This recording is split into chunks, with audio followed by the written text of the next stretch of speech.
바다를 좋아하시나요? 그렇다면 혹시 바다의 어원을 아시나요?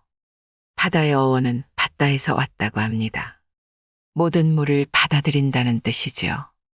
그렇게 세상 모든 물을 받아들인 그곳에서 우리는 인간 세상의 지혜를 찾을 수 있습니다.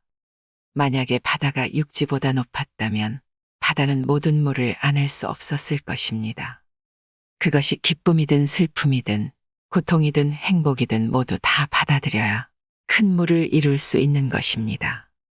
오늘 소개할 책은 인생을 제대로 배우려면 바다로 가라고 말하는 프랑스 최고의 철학과 교수인 로랑스 드 빌레르의 책 모든 삶은 흐른다입니다. 삶의 지표가 필요한 당신에게 바다가 건네는 말을 들어보는 시간을 가져보겠습니다. 삶이라는 바다 한가운데에서 그 어떤 폭풍우가 몰아치더라도 육지에 다다를 때까지는 절대 포기하지 마라. 바다는 인생이다. 파도처럼 넘실거리고 소용돌이치며 밀물과 썰물처럼 오르락내리락 하지만 곧 잔잔하게 빛을 담아 환하게 빛나는 것. 우리의 삶도 그렇게 소란하게 흐른다. 바다는 인생이다. 그것도 무한으로 이어지는 인생. 누구에게나 삶은 유한하게 단 한 번이지만 영원히 마르지 않고 사라지지 않을 바다를 보고 있으면 우리의 삶도 바다처럼 끊임없이 이어지는 게 아닐까 착각하게 된다. 인생은 멀리 떠나는 항해와 같아 길다면 길고 짧다면 짧은 인생이라는 항해를 제대로 하려면 주저하지 말아야 한다. 우리는 라벨과 분류에 저항해야 한다. 서로 솔직히 말하고 다른 사람들에게도 전달해야 할 메시지가 있다. 어떤 인간도 항상 똑같은 모습으로 있지 않고 성향도 평생 똑같지 않다. 우리 인간은 상품처럼 하나의 특징만 갖고 있지 않고 살아있는 영혼으로서 항상 움직이고 변하는 존재다. 그리하여 스스로 자신을 가두는 고정된 이미지를 벗어나 상상보다 훨씬 대단한 존재가 될 수 있다. 우리에게는 우리 자신도 미처 모르는 모습이 있고 다른 사람들에게 비친 고정된 이미지에서 벗어날 수 있는 힘이 있다. 우리는 단순하게 착한 사람, 나쁜 사람, 무난한 사람, 까다로운 사람처럼 단 하나의 기준으로 단정지어 분류할 수 없다. 이러한 분류를 단순한 표준화라고 한다. 자유는 단순한 표준화에서 스스로 벗어날 때 시작된다. 태양은 밀물과 썰물 사이에서 자신만의 시간과 리듬을 가진다. 우리 삶에도 영원히 사라지는 것은 없다. 하지만 우리는 바다와는 다른 리듬으로 살아간다. 한 번 삐끗하면 쉽게 돌이킬 수 없는 리듬이다. 파도가 왔다 갔다 하는 모습을 보면 파도가 전하는 진실에 귀를 기울일 수 있다. 자신의 마음속에서 새롭게 도약하는 힘, 회복할 에너지를 찾을 수 있다는 진실이다. 회복은 우리가 가진 것을 전부 비울 수 있는 능력이다. 왠지 어려워 보여도 그래야 한다. 바다에 밀물과 썰물이 있듯 인생에도 올라갈 때가 있고 내려갈 때가 있다. 그 움직임을 거스르기보다는 곁에서 함께 움직이는 편이 낫다. 노련한 바닷사람처럼 바람의 정면으로 맞서기보다 바람을 역이용할 줄 알아야 한다. 아름다움을 쫓아다니지만 말고 아름다움을 통해 예상치 못한 감동을 느낄 수 있게 감각을 갈고 닦아야 한다. 세상을 끝없는 말초적인 자극과 흥분으로 채우지 말자. 우리가 보내는 시간을 끝없는 분주함으로 채우지 말자. 혼자 있는 시간 자체를 소중히 하고 고독이 찾아와도 자연스럽게 받아들이자. 바다는 우리에게 자유를 미루지 말라고 말한다. 인생을 제대로 산다는 건 쓸데없는 걱정으로 나 자신을 가두지 않는 것이다. 사람들은 두려움을 느끼거나 습관을 버리지 못할 때 상상력을 제일 먼저 희생시킨다. 단호한 태도를 유지하면 위험에서 스스로를 보호할 수 있다고 생각하지만 그렇지 않다. 과거에 갇히면 변할 수 없다는 논리와 같다. 무조건 문제를 피하고 익숙한 길로만 가려고 하면 안 된다.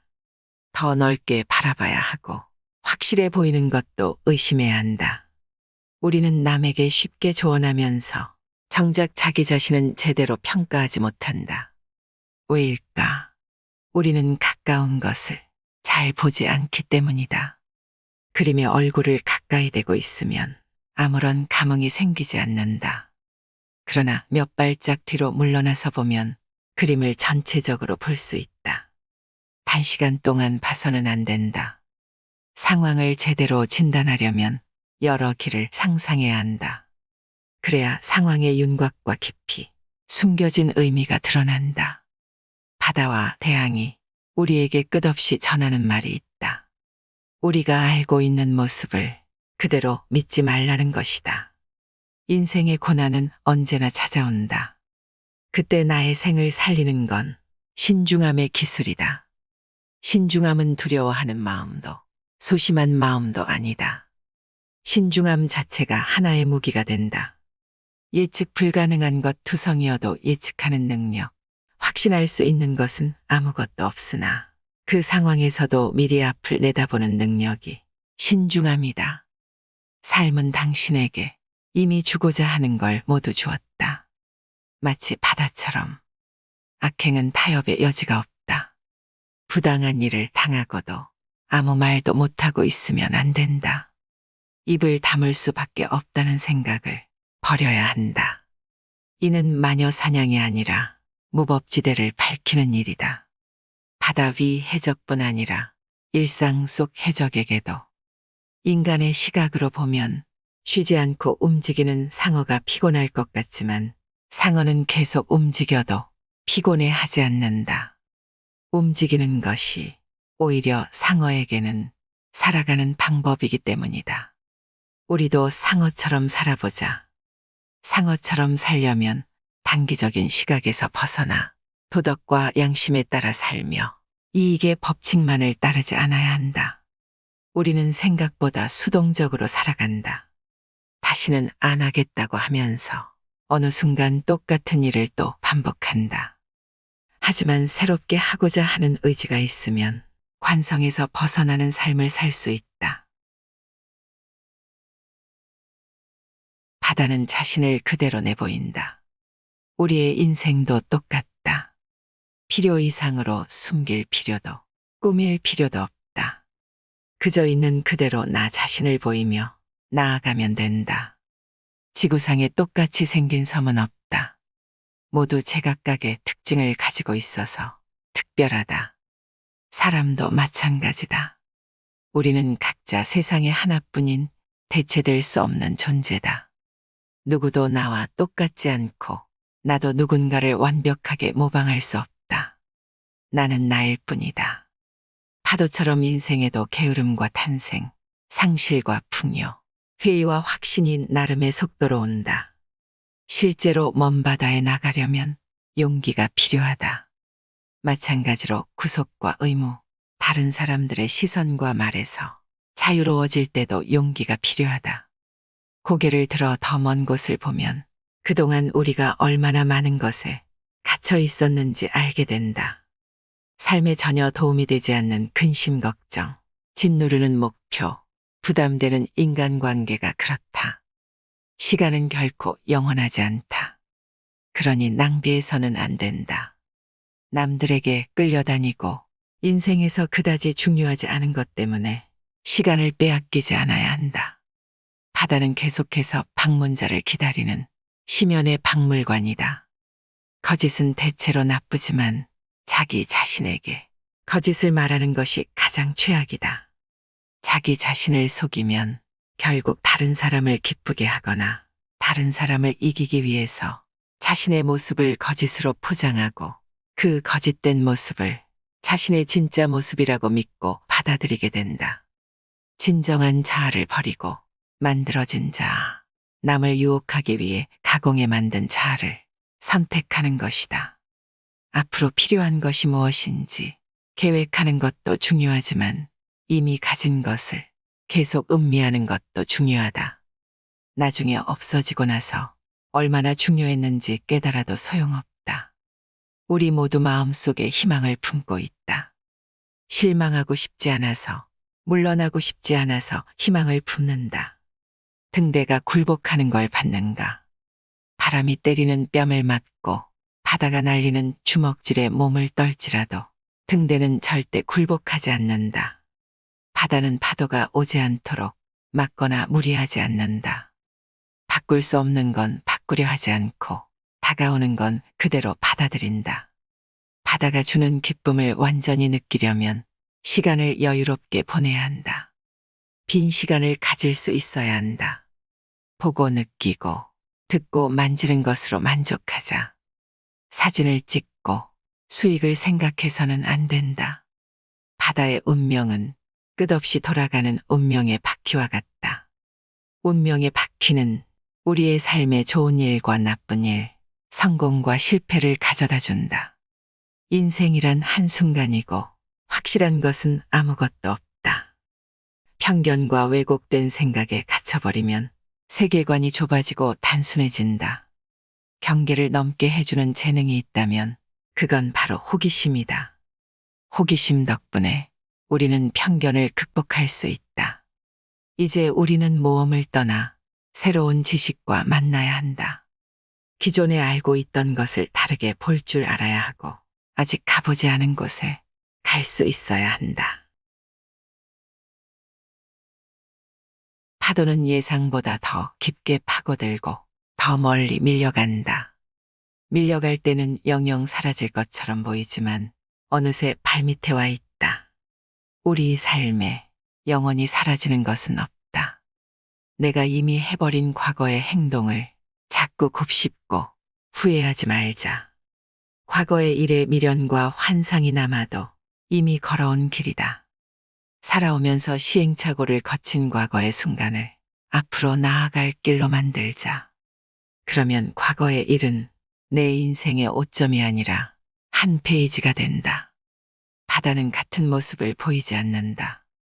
오늘은 오르고 내일은 내린다. 바다를 보며 굴곡 있는 인생이 무조건 나쁘지 않다는 걸 배운다. 바다에게 거친 파도와 잔잔한 물결이 일상이고 필요한 것처럼 삶도 그러하다. 내게 자주 상처를 안겨주는 것이나 쓸데없는 근심에서 벗어나려면 굳은 결심이 있어야 한다. 힘을 빼고 스스로 재능을 낭비하는 것에서 벗어나기 위해서도 마찬가지다. 나에게 꼭 붙어 있는 신성한 닻은 역설적으로 가장 큰 자유를 안겨준다. 물결이 아무리 강해도 닻에서 떨어지지 않는다는 생각으로 얻을 수 있는 자유다. 바다의 물결은 가슴을 채우고 마음을 평온하게 해주는 편안한 호흡과 같다. 신이 얼마나 재능 있는지 잊게 될 때 나는 바다를 본다. 실패를 딛고 일어서려면 실패를 성공의 기회로 삼을 줄 알아야 한다. 끝없이 자신에게 관심을 기울이면 앞으로 갈 수 있다. 아무리 인생이 괴롭고 답답해도 우리는 우리 자신으로 남아있다. 모든 것을 잃거나 거의 모든 것을 잃어도 우리는 여전히 우리 자신이다. 바다는 그 누구에게도 속하지 않아 자유롭다. 우리는 일상에서는 분명히 말하지 않고 감정도 직접 전하지 않는다. 도와달라고 할 때, 거절할 때, 경고를 줄 때도 애매하게 말하거나 돌려서 말하고 그마저도 주저한다. 살면서 많은 시간을 우리는 빙빙 돌려 이야기하는 데 쓴다. 여기서 다시 한번 바다가 우리에게 주는 교훈이 있다. 아니요, 예를 명확히 하고 형식이 서툴러도 요청사항은 분명히 표현하는 법을 배우라는 교훈이다. 도움이 필요하면 지금 당장 말하자. 육지에서든 바다에서든 뭔가를 이루고자 하는 열정이 없다면 살아갈 수 없다. 우리가 마음속으로 끈질기게 추구하는 것이 무엇인지 그 수수께끼를 밝히는 것은 우리의 몫이다. 삶이란 바다처럼 다양한 색을 띈다. 어느 날은 눈부신 푸른색이었다가 또 다른 날은 짙은 회색이다. 바다의 빛이 어제와 오늘이 다른 것처럼 산다는 것도 그러하다. 잘못된 것을 알아도 그대로 두고 진실보다 거짓을 선택하면 악순환만 일어난다. 그러면 우리가 사는 세상은 더욱 어두워진다. 세일엔 마녀들과 한패가 되어 유혹의 노래를 불러서는 안 된다. 차갑더라도 진실을 중시하는 태도를 늘 지켜야 한다. 모든 삶은 흐른다. 바다처럼. 바다를 달리는 용맹한 사람들, 땅을 거부하는 자유로운 영혼들에게 존경심을 보낸다. 그리고 당신에게도. 세상을 살아가다 보면 상처나 실패 없는 삶은 어디에도 없을 것입니다. 중요한 것은 이것을 모두 다 받아들이고 내 것으로 소화시키면서 자신의 삶을 만들어 나가는 것입니다. 모든 것을 받아들이는 바다처럼 그렇게 인간도 성장할 수 있습니다. 이것도 내 삶의 한 부분이려니, 내 운명의 한 조각이려니 그렇게 생각하면서 소중하게 받아들여야 더 깊이 있고 아름다운 사람이 되는 것입니다. 얕은 바다는 잠깐의 폭풍이나 비바람에도 심하게 요동치게 됩니다. 잠깐의 소나기에도 요란한 소리를 내지요. 깊은 바다는 비에 젖지 않는다고 합니다. 차분하고 평안한 바다 같은 하루 보내시길 바랍니다. 마지막으로 오세영 시인의 바닷가에서라는 시를 띄워드리고 싶습니다. 사는 길이 높고 가파르거든 바닷가 하얗게 부서지는 파도를 보아라. 밑으로 흐르는 물이 하나 되어 가득히 차오르는 수평선. 스스로 자신을 낮추는 자가 얻는 평안이 거기 있다. 이상으로 인생의 품격이었습니다. 하루하루 당신의 품격이 더 빛나길 바랍니다.